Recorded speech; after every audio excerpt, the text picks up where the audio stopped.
আজকে ছিম ভর্তা করব সকালে, এই জন্য ছিমগুলো কেটে নিয়েছি এবং পরিষ্কার করে নিয়েছি।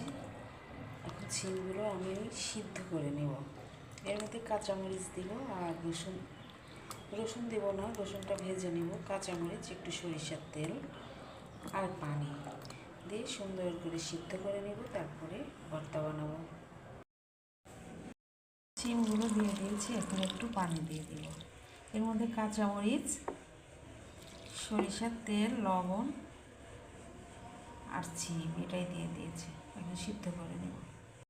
এখন আমি ছিমটা ভর্তা করব। এখানে ছিম নিয়ে নিয়েছি, এখানে পেঁয়াজ, এখানে রসুন ভেজে নিয়েছি, আর এখানে কাঁচামরিচ আর শুকনো মরিচ।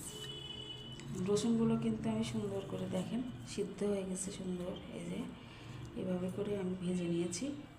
এখন ছিমটা ভর্তা করে নেব। রসুনগুলো আমি এভাবে একটু একটু ভেঙে নিব, একেবারে মিহি করব না। এই যে এভাবে শুধু রসুন ভর্তা করলেও খুব ভালো লাগে।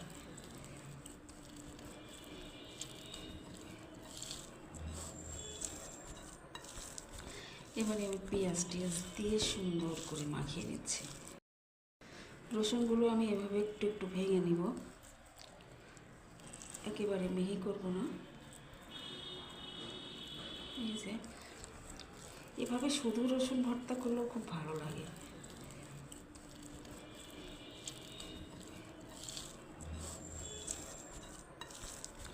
এবারে আমি পেঁয়াজ টিয়াজ দিয়ে সুন্দর করে মাখিয়ে নিচ্ছি।